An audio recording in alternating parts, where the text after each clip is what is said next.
ओम शांति। 11 सितंबर 2023 के ईश्वरीय महावाक्य।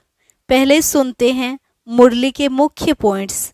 बाबा ने कहा, इस समय ज्ञान सागर बाप तुम्हारे ऊपर ज्ञान बरसात कर रहे हैं। तुम बच्चे जो पहले कांटे थे, अब कांटे से कली और कली से फूल बन रहे हो।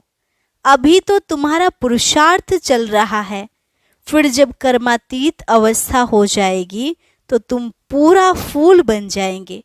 फिर यह शरीर भी नहीं रहेगा। माया के तूफानों से तुम्हें अपनी संभाल रखनी है। कई बार तूफान इतने भारी आ जाते हैं जो कली ही खत्म हो जाती है या थोड़ा खिलने के बाद भी खत्म हो जाते। फिर बाबा ने कहा, देह के सब धर्म भूल अपने स्वधर्म में टिक जाओ। मेरा बनकर मेरे को ही याद करो। अगर बाप को भूले तो माया का गोला लग जाएगा।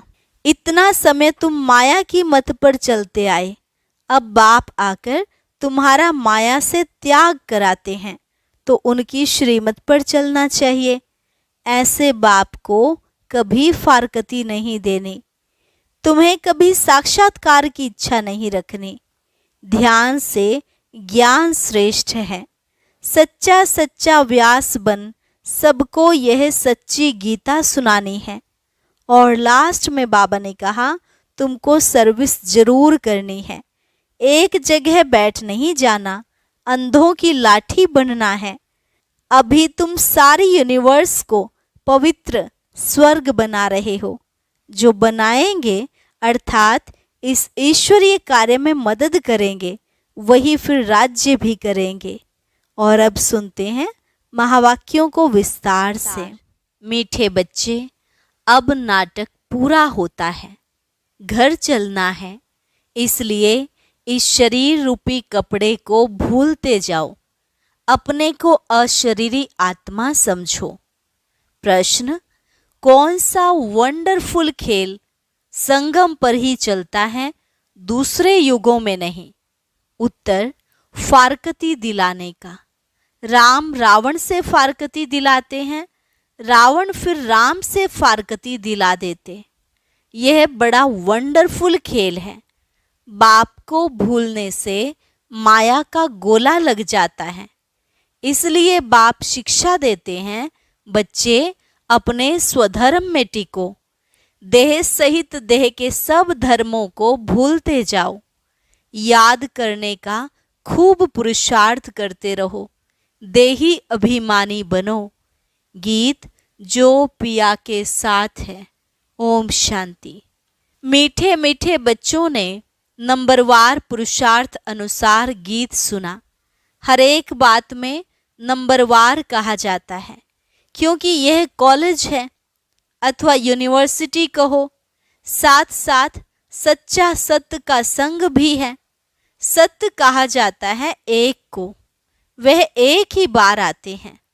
अब इस समय तुम सच सच कहते हो कि हम सत्य के संग में हैं।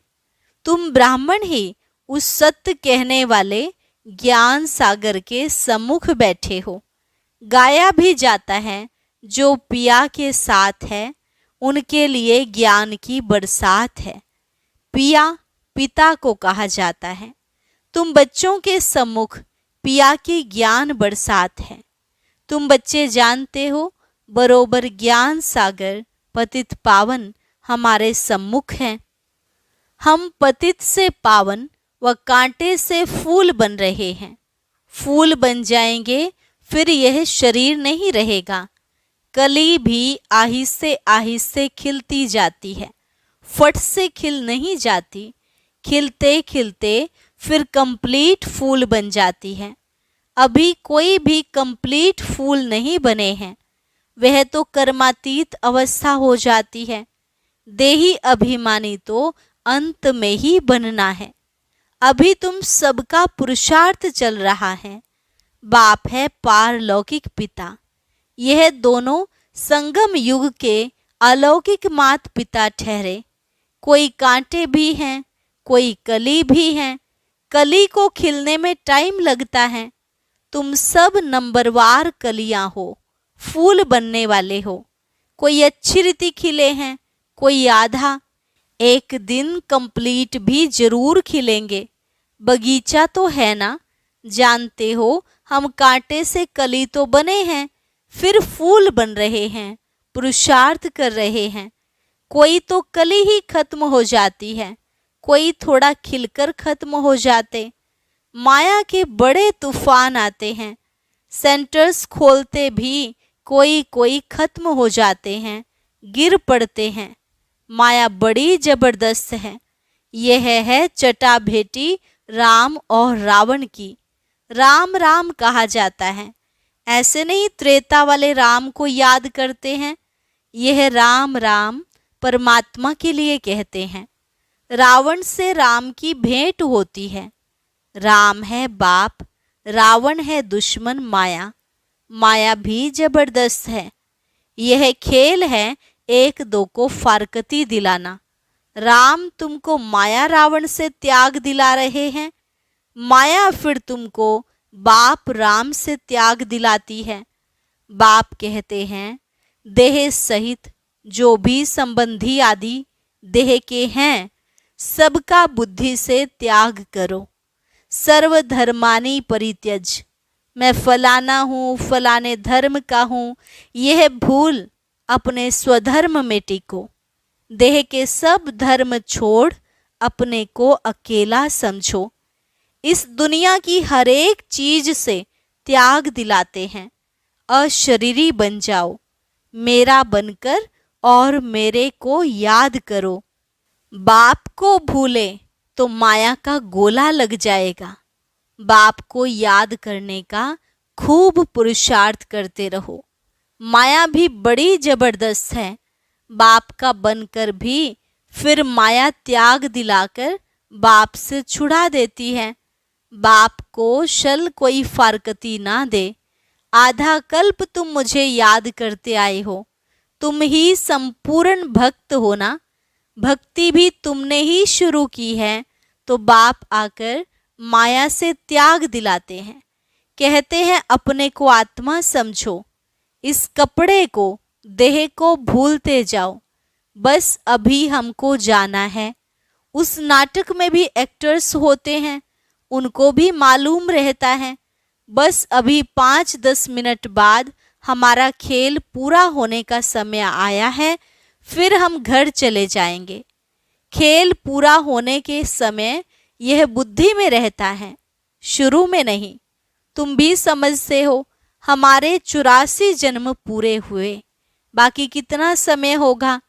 तुम कहेंगे हम कब स्वर्ग व सुख धाम में जाएंगे, परंतु बाप कहते हैं इस लाइफ को तो वैल्यूएबल, अमूल्य कहा जाता है।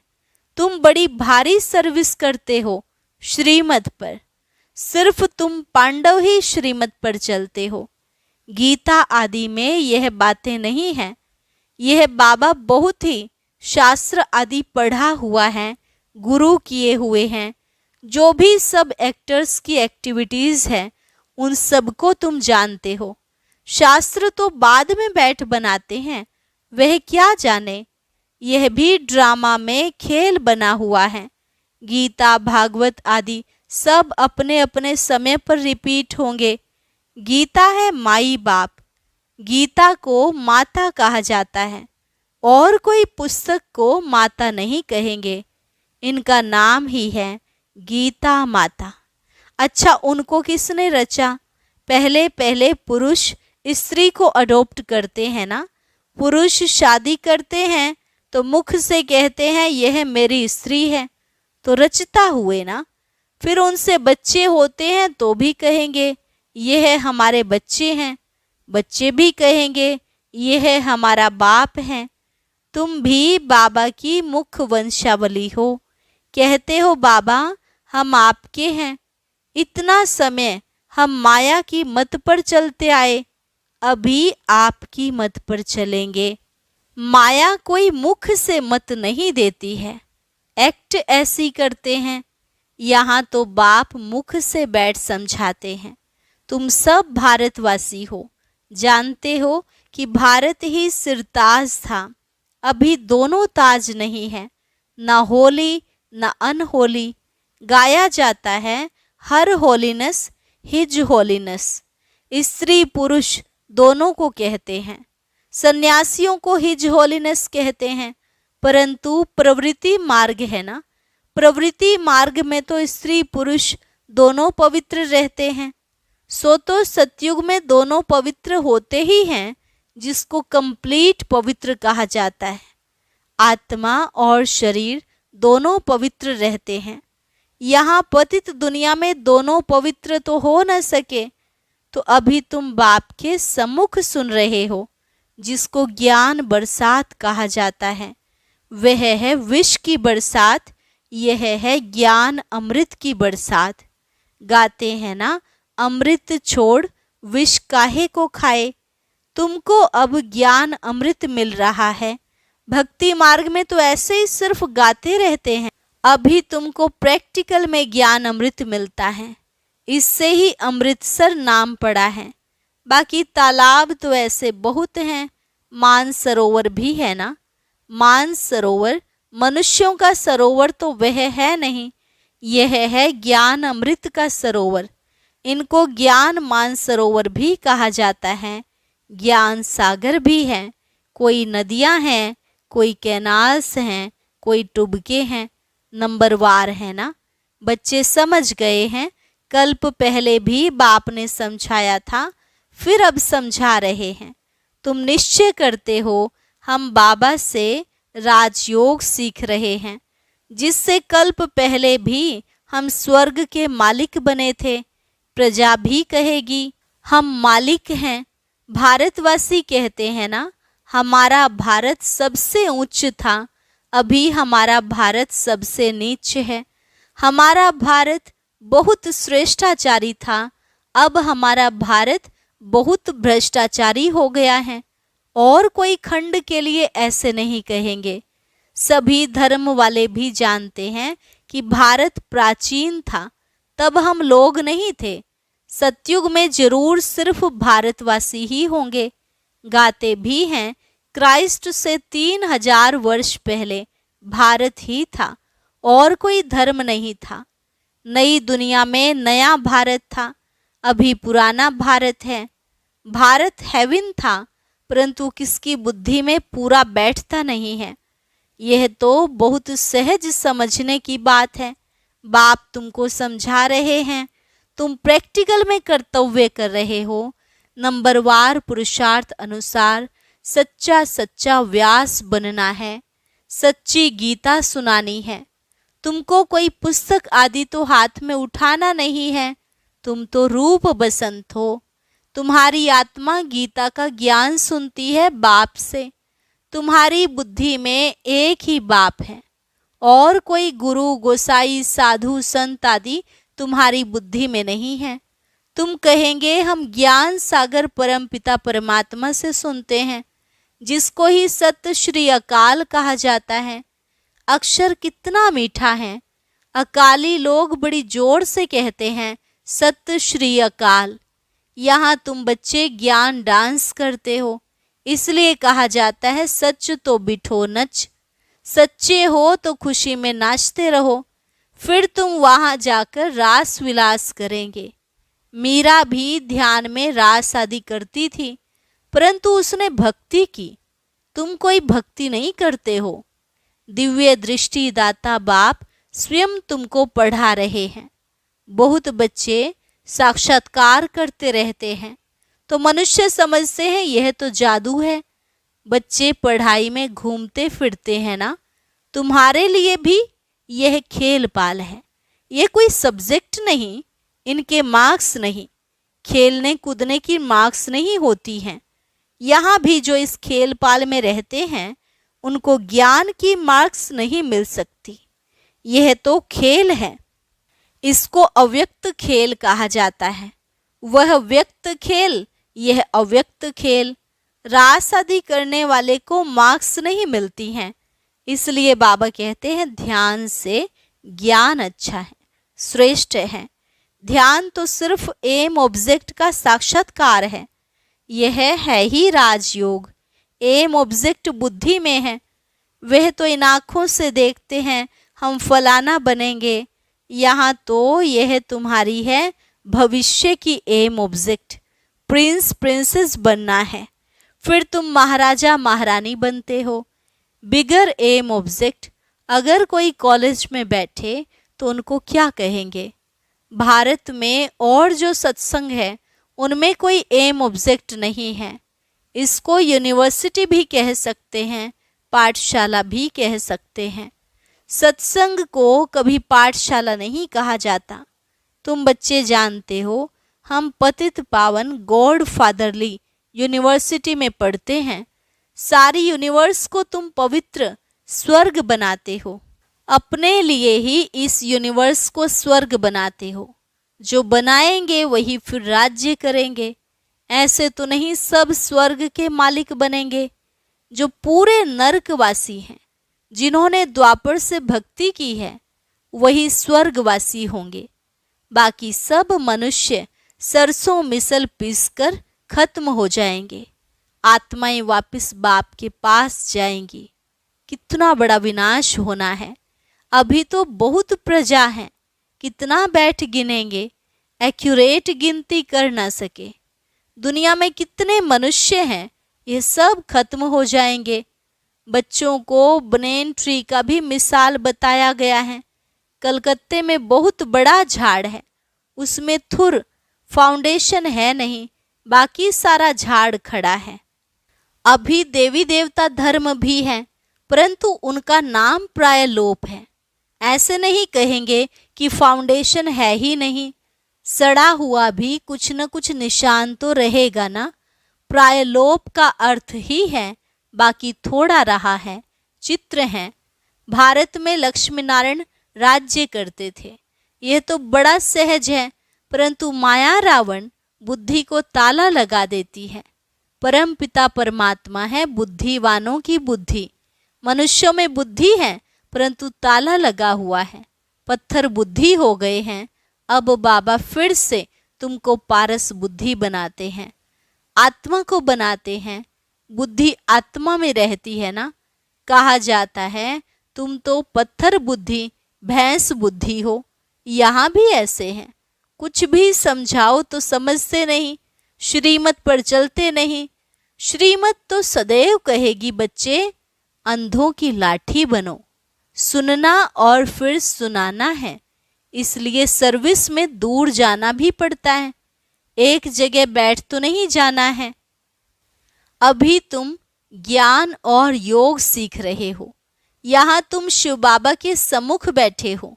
सहज राजयोग सीख रहे हो वर्षा लेने के लिए। तुम आए हो विष्णुपुरी की राजधानी लेने के लिए। विष्णु की विजय माला बनेगी। अभी तुम ड्रामा के राज को अच्छी रीति समझ गए हो। तुम जानते हो बरोबर डीटी सौरंटी थी। सत्युग आदि में राजा रानी थे। अभी कलयुग अंत में तो राजा रानी कोई भी कहला नहीं सकते, परंतु गवर्नमेंट को मदद करते हैं तो फिर महाराजा का टाइटल मिल जाता है। वह गवर्नमेंट भी टाइटल देती थी, राय साहब, राय बहादुर आदि।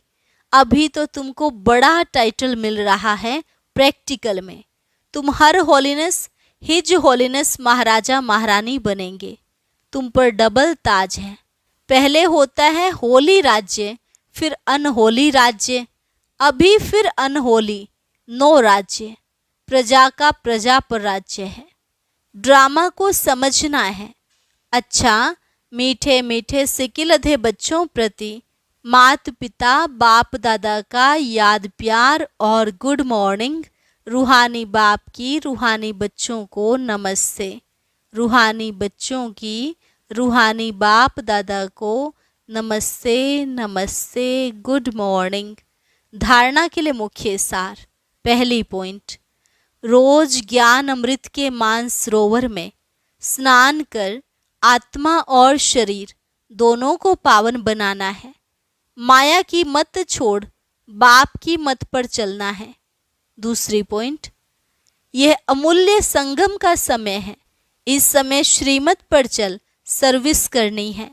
सच्चा व्यास बन, सच्ची गीता सुननी और सुनानी है। रूप बसंत बनना है। वरदान, अनेक प्रकार की आग से बचने और सर्व को बचाने वाले सच्चे रहम दिल भव।